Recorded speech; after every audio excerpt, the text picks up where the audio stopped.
Najib dianiaya, tuntutan cukai dipalsukan. Pemberi maklumat dakwa, Najib sakit mental. Tommy Thomas salah guna kuasa demi kepentingan politik. Sabah Sarawak luah rasa serik ditipu Mahathir.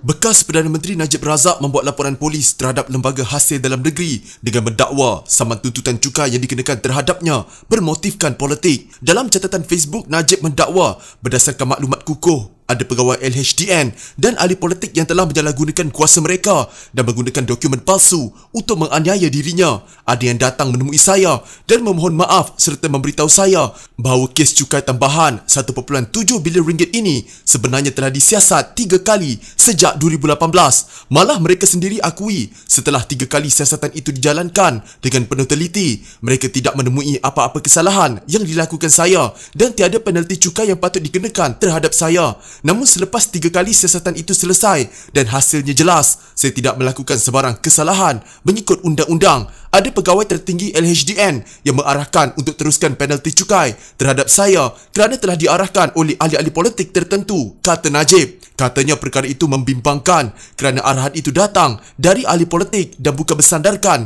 kepada fakta siasatan. Dia membuat laporan polis bagi menggesa siasatan menyeluruh dilakukan. Bekas Perdana Menteri itu juga mempelawa semua pihak, terutamanya juraaudit cukai, untuk memeriksa fail cukai pendapatan yang telah pun dikemukakannya kepada mahkamah. Saya juga akan menulis surat kepada pihak LHDN bagi memberi kebenaran kepada mereka untuk dedahkan fail cukai pendapatan saya bagi tahun-tahun berkenaan kepada mana-mana pihak yang berminat supaya mereka boleh lihat sendiri keabsahan denda cukai tambahan terhadap saya yang langsung tidak masuk akal dan melangkaui undang-undang, katanya. Kerajaan memfailkan saman terhadap Najib pada Jun 2019 bagi menuntut lebih 1.69 bilion ringgit daripada bekas Perdana Menteri itu dengan kadar faedah 5% setiap tahun bermula dari tarikh penghakiman serta kos dan relief lain yang difikirkan sesuai oleh mahkamah. Najib dilaporkan tidak mengisytiharkan kira-kira 4 bilion ringgit dalam tempoh tersebut, termasuk 2.6 bilion ringgit yang didakwa penyiasat Amerika Syarikat berasal dari 1MDB. Najib berkata dia dikenakan cukai pendapatan tambahan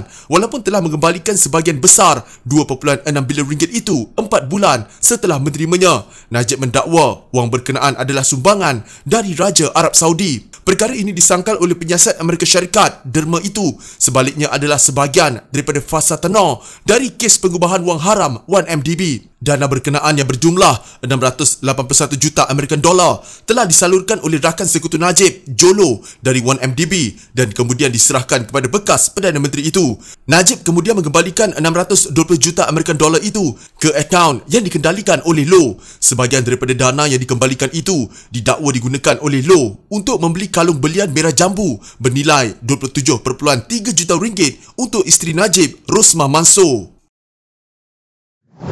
Pemberi maklumat yang menarik perhatian selepas membocorkan dokumen berkaitan 1MDB mengecam Najib Razak kerana mendakwa beliau dipecat Petro Saudi International. Sambil mendakwa penulisan Najib penuh dengan pembohongan, Andre Xavier Justo berkata beliau sebenarnya meletakkan jawatan dalam syarikat minyak dan gas berkenaan. Dalam hantaran di Facebook, warga Switzerland ini menyenaraikan 2 sebab mengapa bekas Perdana Menteri itu berterusan berbohong. Justo mendakwa sebab pertama adalah dengan harapan semua pembohongannya itu akhirnya akan diterima sebagai kebenaran, dan kedua, katanya akibat daya ingatan Najib semakin merosot berikutan semakin berusia. Saya fikir anda perlu menemui doktor untuk memeriksa secara menyeluruh tahap kesihatan mental, katanya. Justo juga memuat naik paparan gambar berhubung surat peletakan jawatannya dengan harapan dapat menghentikan Najib daripada terus mendakwa dirinya dipecat. Selain itu, katanya beliau menemui ahli perniagaan India berpangkalan di United Kingdom, Kamal Siddiqui, selepas pilihan raya umum 2018, bukannya sebelum waktu itu seperti didakwa Najib. Terdahulu Najib mendakwa Justo dipecat dari Petro Saudi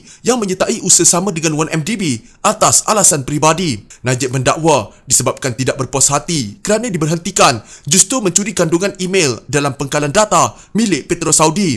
Ahli Parlimen pekan itu berkata demikian sebagai membalas dakwaan dibuat Claire Newcastle Brown daripada daripada Sarawak Report yang menyatakan Najib penyebab Justo dipenjara di Thailand. Justo mendapat perhatian selepas penahanannya pada 2015 kerana membocorkan dokumen Petro Saudi berhubung usaha sama dengan 1MDB. Susulan daripada itu, ia menjadi asas siasatan pengubahan wang haram dalam syarikat pelaburan milik kerajaan terbabit. Bagaimanapun, Justo turut dipenjara 18 bulan di Thailand kerana didakwa meminta bayaran sebagai tukaran untuk tidak mendedahkan maklumat sulit.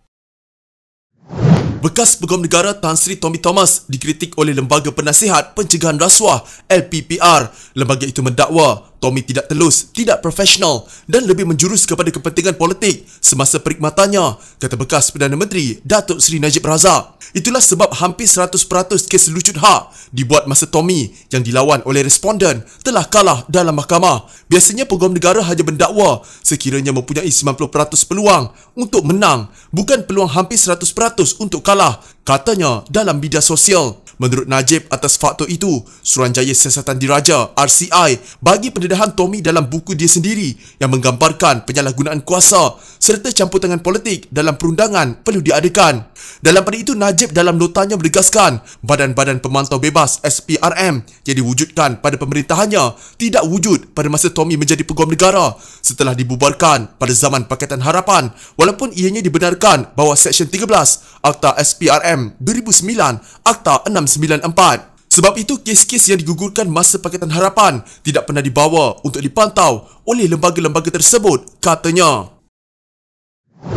Gabungan Parti Sarawak berkata bekas Perdana Menteri Dr. Mahathir Mohamad adalah orang yang bertanggungjawab menyiupkan sentimen Sarawak untuk orang Sarawak, kata setiausaha Alexander Nantalinggi. Dakwanya tindakan Mahathir yang sering menipu Sarawak mencetuskan semangat kenegerian di negeri kepulauan Borneo berkenaan. Mahathir kononnya kesal kerana ada pihak yang membangkitkan sentimen Sarawak untuk orang Sarawak dan Sabah untuk orang Sabah. Dia kata tidak perlu ada sentimen seperti itu. Dia mungkin betul, tetapi dia juga harus menyedari mengapa sentimen itu mendapat sokongan. Kami selalu ditipu oleh Mahathir, katanya kepada portal Malaysia Kini. Mahathir dalam satu temu bual bersama Great People Television di siaran langsung Facebook bertajuk Leadership Reflection and Perception with Dr. Mahathir Mohamad menyatakan rasa kecewanya terhadap sikap segelintir pihak yang membangkitkan idea Sarawak untuk orang Sarawak dan Sabah untuk orang Sabah. Sebaliknya, kata bekas Perdana Menteri itu, mereka sepatutnya menganggap diri masing-masing sebagai rakyat Malaysia terlebih dahulu. Malah Mahathir dipetik oleh portal Free Malaysia Today sebagai berkata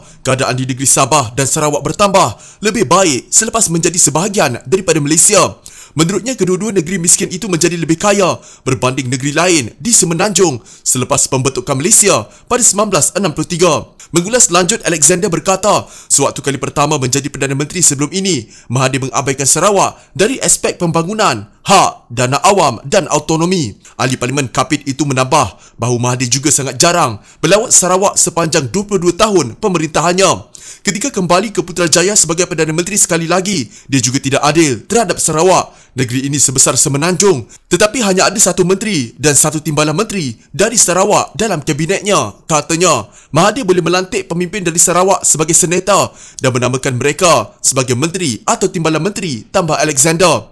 Alexander berkata rakyat Sarawak jarang dilantik ke peringkat tertinggi dalam perkhidmatan awam, termasuk dalam pasukan keselamatan. Dia berkata, Pentadbiran Perikatan Nasional telah memperuntukkan 5% cukai penjualan ke atas petroleum dan produk petroleum untuk Sarawak dan juga memberikan Perbadanan Pembangunan Ekonomi Negeri Sarawak SEDC status yang sama dengan syarikat Shell dan Petron. Katanya semangat kedaerahan juga semakin diapi-apikan oleh pemimpin tertentu secara berterusan dalam tempoh 3 tahun terakhir yang menyaksikan Kerajaan Pakatan Harapan digulingkan dan kemudian pertukaran Perdana Menteri susulan 15 anggota Parlimen UMNO menarik kembali sokongan mereka kepada Muhyiddin Yassin bulan lalu. Ini menjadikan kita orang Sarawak ahli politik merasa lebih yakin bahawa kita adalah lebih baik kerana kita tidak mahu bergaduh seperti di Semenanjung Malaysia, katanya.